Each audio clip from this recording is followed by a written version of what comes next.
सरकारें आती जाती रहती हैं, लेकिन नहीं बदलती तो वो है देश के किसानों की मांग। देश के किसान हमेशा से अपनी मांग सरकारों से रखते आए हैं। किसानों को कभी शायद ही खुशहाल देखा हो, लेकिन अब कृषि मंत्री ने एक ऐसा ऐलान किया है जिससे 14 करोड़ किसानों को इससे फायदा मिलने वाला है, जिससे देश के किसानों के चेहरे खिल उठेंगे। जानकारी के मुताबिक जलवायु परिवर्तन की चुनौतियों के बीच नई तकनीक और रिसर्च तक किसानों की पहुंच सुनिश्चित करने की जरूरत है।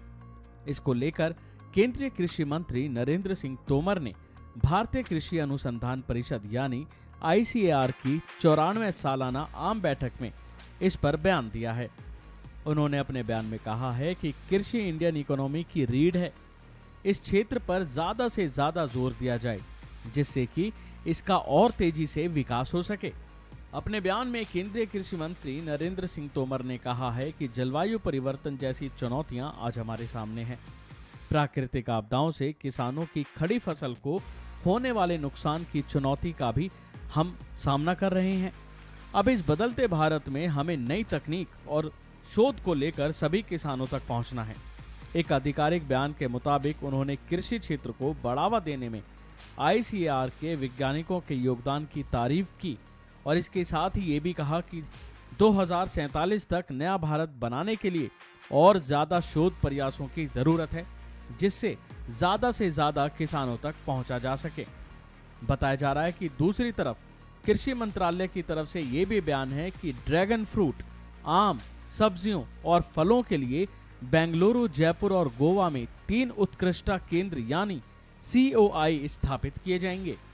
एक बयान के मुताबिक अगर बताएं तो मंत्रालय ने अब तक 49 COE को मंजूरी दी है, जिनमें से 3 को बागवानी के एकीकृत विकास के लिए मिशन यानी MIDH के अंतर्गत अभी 9 मार्च को ही मंजूरी दी गई है।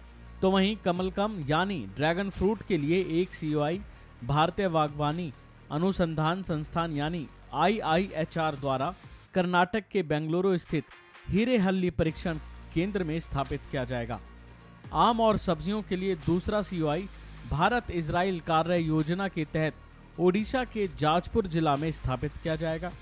तो वहीं सब्जियों और फूलों के लिए तीसरा COI भारत इजराइल कार्य योजना के तहत दक्षिण गोवा के पोंडा में एक सरकारी कृषि फार्म में स्थापित किया जाएगा।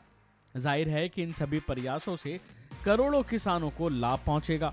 तो वहीं ध्यान हो कि हाल ही में मध्य प्रदेश में ओलावृष्टि से बर्बाद हुई किसानों की फसल को लेकर केंद्रीय कृषि मंत्री नरेंद्र सिंह तोमर का बड़ा बयान सामने आया। नरेंद्र सिंह तोमर ने कहा कि किसानों के साथ प्रदेश और केंद्र की सरकार खड़ी हुई है। स्वाभाविक रूप से किसानों को कभी कभी प्राकृतिक रूप से काफी नुकसान होता है। राज्य सरकार और केंद्र सरकार ऐसे विषयों को संज्ञान में लेकर जो प्रक्रिया है उसके तहत आगे का काम करेंगी। उन्होंने इसके साथ ही कहा कि किसानों के साथ राज्य सरकार और केंद्र सरकार हर समय खड़ी हुई है।